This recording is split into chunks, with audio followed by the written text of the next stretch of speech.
Eto, nadagdagan pa po ang problema ni dating Pangulong Duterte. Alam niyo kung bakit? Aba, yung isa po sa controversial na pangalan, Espinosa, yan po sa Leyte, sa probinsya. Kung inyong magunita, yung mag-amang yan ay parehong biktima. Yung kanyang ama at saka itong kasalukuyan po na si Kerwin Espinosa. Yan po yung isa sa pinaka-controversial nung araw, nung panahon ni Duterte. Kasi nga po nawala yung kanyang ama na mayor dahil sa biktima ng paglabag sa karapatang pantao. At dahil dyan, umamin na po itong si Kerwin Espinosa na siya daw po ay willing humarap bilang testigo sa International Criminal Court. Okay? Eto, pakinggan po ninyo. Yung mga pulis may kinalaman doon sa war migrants. Handa mo bang testifayan sa ICC kung sakasakali? Sa ngayon, sa nangyari sa akin, handang-handa ako. Kahit na anong mangyari. Lalo na para mabigyan ng hustisya ang aking ama na pinatay sa loob ng selda na walang kalaban-laban. Sir, nung marinig mo yung pag-aresto kay former President Duterte, ano ba yung naging reaction? Normal lang at naawa ko sa kanya dahil matanda na siya. Pero may batas tayo na dapat harapin ang mga sinasampa na kaso sa kanya. Yan o. Yan po yung malinaw na sinasabi nitong si Kerwin Espinosa na kung di ako nakakamali until now, ito'y nakakulong pa dahil may problema at nakasuhan ito ng mga panahong yon. Okay, so kung anong pinakamaganda dahil ito po naghahanap din ng katarungan Ayan po ito. Yan si Espinosa. Yan po yung nadinig yung nagsalita. Yan ang batang Espinosa na kontrobersyal ng araw. Okay? Na siya po na isa sa mga papanagutin or kanyang naghahanap po ng mga pwedeng magkaroon ng katarungan or may kaugnayan po sa hustisya. Ayan. Yung kanyang ama at saka siya ay naging kontrobersyal. Itong si Espinosa po ay nakulong po ng matagal-tagal. Okay? At ngayon may kaso pa rin. Yun naman kanyang ama ang pinaka-controversial dahil ito po yung inimbestigahan sa Kongreso. Nakakulong na pero nawala pa noong mga panahong yon. So kaya po dagdag na problema ito. Kung yung magugunita, hindi lumulutang ang pangalan ng Espinosa doon sa mga original na complainant o listahan ng mga naonang nagreklamo against Duterte sa ICC. Di ba? Pero ngayon po ay ayan na. Kasama na po sa ano tawag dito na willing ng tumistigo. Kaya palagay ko mabigat-bigat ito. Mabigat na testigo dahil talagang biktima sila at malinaw na paglabag sa karapatang pantao. Dahil dyan, siguradong ang mga taga-suporta ni Duterte at mismo mga Duterte ay mababahala dyan. Mababahala po talaga sila dyan dahil itong si Kerwin Espinosa ay credible witness para po sa EJK na ginawa nitong si Digong. Sabit pati itong si Bato de la Rosa dito kasi nga po umamin naman itong si Kerwin Espinosa na walang iba na mayroon pong nag-utos sa kanya na para idawit etong si Peter Lim at si Laila de Lima sa usapin ng droga kung hindi etong si Bato de la Rosa na noon ay PNP chief pa po. Kaya etong si Kerwin Espinosa, tingin ko napakarami pong mga nagnanais na mawala siya. Tingin ko isa sa mga grupo na gustong mawala si Kerwin ay yung mga sangkot po sa nangyaring paggurgur sa kanyang ama na si Rolando Espinosa na nagurgur po sa loob ng kulungan. Naalala natin, ito pong nakaraang hearing sa sa Quadcom. At umattend po diyan yung mga parak, mga PNP na meron pong kinalaman sa pagkawala ni Rolando Espinosa, yung tatay ni Kerwin. At meron pong mga sinabi si Kerwin na may mga kinalaman nga daw po talaga itong mga parak na ito. Kaya po, nako, medyo talagang kailangang mag-ingat ni Kerwin dahil sa grupo ni Digong, pwedeng meron ding nagnanais na siya'y mawala dahil nga po posible na siya ay mag-testify sa ICC at magiging matibay ang kaso na pwedeng maging kaso ni Digong doon sa ICC kapag po naisipan ng pamilya nitong si Kerwin Espinosa na magdagdag ng kaso kay Digong doon sa ICC. Tingin ko pwede pa dahil andyan naman ang lahat ng mga ebidensya at pwede rin gamitin ng ICC.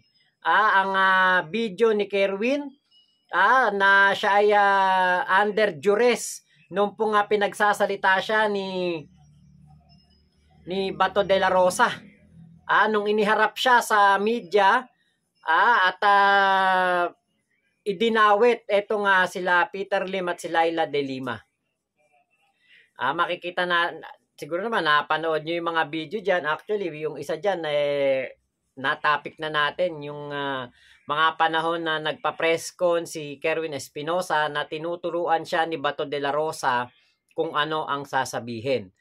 Kaya po nakakatakot para sa side ni Kerwin na gumalaw-galaw dahil bukod pa mag-e-eleksyon. At meron ding kumbaga siguro meron din sila mga nakalaban diyan sa Leyte na gusto rin na siya ay mawala. Kaya po etong pangyayari na ito kay Kerwin Espinosa ay isang wake-up call para po mas paigtingin pa ang seguridad dito kay Kerwin at siguro dagdagan ng mga security at dagdagan ang mga PNP na nakakasama nito para maproteksyonan po etong posible na maging credible witness laban kay Digong sa ICC. Kung yung magugunita, okay? Kung yung magugunita, ini-open na ng International Criminal Court ang online para tumanggap sila ng mga additional na complainant, sinumpang salaysay or testigo kung ano man. At ngayon na humarap na ho sa media ang batang Espinosa, ay malamang isa ho ito sa nakaalam yan. At ngayon willing na willing daw siya. Although sinasabi niya kawawa rin si Duterte dahil may edad na. Pero dahil may batas na umiiral ay dapat kanyang panagutan. Wow! Kakaiba rin Hindi ho talaga natin masisisi yung mga yan. Dito ho sa ganyang klase ng mga galaw dahil sila ay kasama ng libo-libo na naging biktima po ng karapatang pantao ng mga panahong yon na lahat ay naghahanap. Kung naghahanap ng hustisya si Duterte at ang kanyang mga followers dahil nakulong sa ICC, mas naghahanap ng katarungan yung pong mga naging biktima, okay, noong mga panahong yon. At kasama nga po itong mag-amang Espinosa na ngayon ay nagsasapir pa rin sa mga kaso. Okay? So dahil dyan, nagpapatunay lang po na hindi ho pangkaraniwan. Napakabigat ng kinakaharap. Walang nakagusto nito pero ginawa nila, nangyari ito at hindi naman ho pwedeng ibaliwala ang reklamo o complainant ng mga Pilipinong naging biktima ng panahon ni Duterte. So walang personalan, issue lang po ito na para bang lalong lumalakas ang loob ngayon ng mga complainant na humarap, magsalita, kasi nga si Duterte ay kontrolado na. Kung yung mga gunita, kabilang po sa mga sinasabi ng mga naging biktima na pamilya, kahit doon sa Quadcom hearing nung kainitan ng hearing sa Kongreso, ang dahilan kung bakit hindi sila nag-file ng kaso noon, natatakot sa mga Duterte. Nung nakaupo pa si Duterte at kahit nung tapos na ang term niya na nandito sa Pilipinas si Duterte, takot pa rin sila. Pero ngayon dahil kontrolado, naaresto at nakakulong na ngayon sa ICC, kaya ngayon dahilan lumalakas ang loob lalo nitong mga complainant. aba wala tayong magagawa. Ganun ho talaga eh. Okay? So, mahaba. Mukhang huwag naman kayo mababahala. Yung sinabi ni dating senador, ngayon ay Chief Legal Counsel ni Pangulong Marcos na sa dami ng mga posibleng biktima at magharap ng kaso at sa bigat ng kaso sa ICC, baka nga mahirapan ng makabalik o baka hindi na makabalik ng bansa ang dating Pangulo.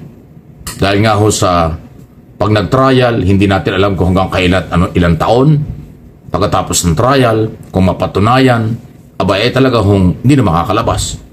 So, medyo matagal-tagal pong usapan yan. Matagal-tagal din labanan. Okay?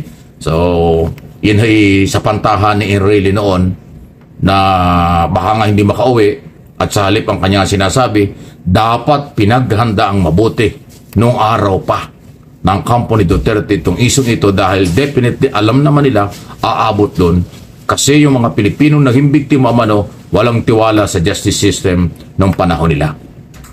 So ngayon lang, pero nauna na nag-file sila ng kaso before ICC. So medyo masalimot, pero wala tayong magagawa. Ganun po talaga ang galawan, ganun talaga po ang nangyari. Kaya abangan na lang po ninyo, abangan natin, dahil naman lahat ay nag-aabang lang, kung ang mga biktima ay sumisigaw ng katarungan, ang mga Duterte sumisigaw din ng katarungan. So tama-tama yan. Yung korte ang ating hintayin. Kung anong taon, kailan magde-decide, after ng kailan trial, ilang buwan or taon din ang trial, abay hintayin natin. Hindi natin pwedeng madaliin yan. Hindi natin pwedeng madaliin. At mukhang dito ngayon sa galawang ito, posibleng madagdagan pa ng mga complainant at testigo. Kasi nga mula nang i-open ng ICC online para tumanggap sila ng mga complainant, may mga nagka-interest talaga na dati hindi lumalantad, dati hindi nagsasalita dahil may takot o natatakot. Aba ngayon, malakas na ang loob. Please like and share ng video ito. Pante po kasi itong si Digong na hindi po siya magagalaw ng ICC dahil nga po sa pag-alis natin sa ICC at lagi nilang sinasabi na wala ng jurisdiction sa atin ng ICC. Pero 'di ba hindi nga po 'yan ang nangyari dahil marami pang pwedeng gawing channel ang ICC para po malitis, maimbestigahan at mahuli itong si Digong. Hindi napaghandaan ni Digong na mayroong isang Kerwin Espinosa na pwede pong humarap sa ICC at lalong idiin siya doon sa ICC, 'di ba? Nako malaki talagang problema. Kumbaga malaking balalak sa kanilang lalamunan etong si Kerwin Espinosa dahil hangga't ito'y nandito, 'di ba? Pwede po itong tumestigo at lalo nga mas malaki po ang tsansa ni Digong na mabulok doon sa kulungan ng ICC dahil nga po sa napakatindi na mga ebidensya na hawak ni Kerwin. Kaya po pinagbabantaan ang kanyang buhay dahil nga po diyan sa issue na yan. At nitong mga nakarang araw ay nagsalita na rin itong si Richard Gomez na kilalang pro Duterte at noon nga nasa Quadcom hearing pinupuri pa ni Richard Gomez yung patungkol po sa laban ni Digong kontra sa Polvoron na naging epektibo daw ito doon sa Ormoc City. Talagang bokang-boka itong si Goma na siya'y pro Duterte. Ngayon po, nagsalita siya at sinagot niya si Kerwin Espinosa at sinabi po na acting lang daw po itong ginawa ni Kerwin Espinosa at ito pong nangyari kay Kerwin ay yung tinatawag na parang hindi natin pwedeng sabihin yung salita ano ba ibang salita parang parang gurgurmi po yan, parang gano'n na nangyari na sinasabi ni Goma, gurgurmi daw po ang nangyari at hindi daw po maganda ang pagkaka-acting. Actually ito po yung aking tingin ko hindi naman siguro magpapagurgurmi itong si Kerwin. Diyos ko, napaka-delikado naman nun. Buti sana, 'di ba? Kita nyo naman yung kanyang tama sa dibdib at lumusot sa balikat. Diba? Parang napakahirap nung bagay na yon na ikaw ay magpa-plot ng gurgurmi. Diba? Medyo ewan lang natin kay Goma kasi dahil siya ay aktor, baka mas magaling nga naman siyang umarte kung siya ang gaganap doon sa pangyayari na yon, di ba? Ewan natin kung ano nga ba talaga katotohanan kasi wala pa naman pong lumalabas na resulta ng investigasyon. Merong merong 7 nahuli na PNP, na POI, pero hindi pa po ito ganap na mga salarin kasi iniimbestigahan pa. Ang tangi na lamang pwedeng gawin ni Kerwin ay talagang paigtingin ang kanyang security, mag-ingat siya at siguro kailangan niyang magsuot ng vest para hindi po siya manganib, di ba? At siguro kada pupunta siya ng mga sortie, pangangampanya, meron siyang bantay na maraming tauhan talaga na magbabantay sa kanya. Dahil napakadelikado po nitong sitwasyon niya ngayon, panahon ng eleksyon at meron pong posibilidad na maging witness siya or kumbaga siya yung mag-aakusa doon sa ICC, complainant. Kaya po may mga nagnanais na siya po ay mawala. Yan po ang kumbaga mahirap na kinakaharap ng isang tao na nakalaban ni Digong. Nakikita natin ngayon na etong mga tao na kalaban ni Digong talagang kahit na nandun na sa ICC si Digong, di ba? Meron pa rin pong meron pa rin kapangyarihan, di ba? May mga galamay pa rin na pwedeng kumilos para po ang mga katulad ni Kerwin ay di ba, magurgur. Kaya ito syempre na si Sir Mike Abe, dahil alam ni Sir Mike Abe na etong si Kerwin pwede talaga na makarating to ng ICC at maihabla si Digong, madagdagan ng kaso dahil nga po sa nangyari kay Rolando Espinosa doon po sa kulungan. Nangyari na yun, natin yan, nasubaybayan natin yan sa Quadcom. Yung istorya na yan at yung mga PNP na tinuturo ni Kerwin na gumawa niyan, at sinasabi po ng mga witness na gumawa niyan kay Rolando Espinosa, hanggang ngayon po nasa PNP pa din, nagtatrabaho pa din, hindi po natanggal sa serbisyo. 'Di ba? Wala pong naparusahan sa nangyari kay Rolando Espinosa. At isa pa, ang alam ko nung panahon ni Digong, pinag-utos niya yan napakawalan at wag pagbayarin dahil ginawa lang nga daw po ang trabaho. So, abangan natin ang update dito sa kay Kerwin Espinosa, kung ano po ang mga mangyayari at tignan natin kung ano ang isasagot ni Kerwin kay Richard Gomez. Kumbaga, kalaban na talaga sila ni Richard Gomez. So, yun lamang po. Maraming salamat sa inyo, Sir Mike Abe, sa inyo pong video na ating na-reactionan. Ingat po kayo. Enjoy lang po sa inyong bakasyon. Salamat po sa lahat ng ating mga manonood. Mama chup chup, love you. God bless us all. Pilipinas. God first. Paki-support nyo po si Sir Mike Abe. Mike Abe Opinions at MA Pinoy TV dito po sa YouTube. Shoutout kay Kuya Ricky Kayaban at kay Kuya Sole. Shoutout po at sa ating mga tropa pips dyan sa Santa Maria. Si Boss Ryan, Mami Mameng at Daddy Emil. Ayan. Nay Ninita Umali, hello po sa inyo mga taga Bustos. Nay Emelita de la Cruz, Kuya Marvin at Nay Emelita de la Cruz. Nanay Merlita Berhel de Dios at Kuya Marvin. Ayan, Nay Elvira David, yan, shoutout po. At dito kila Maxi, ayan, hello po sa inyo Ate Maria P. Palisok, sa Hong Kong, sila Ate Gina Inglet, ayan, hello po, shoutout po sa inyo. Ate Monet, Ate Suset, ayan. Salamat po, enjoy your weekend. Bye-bye po.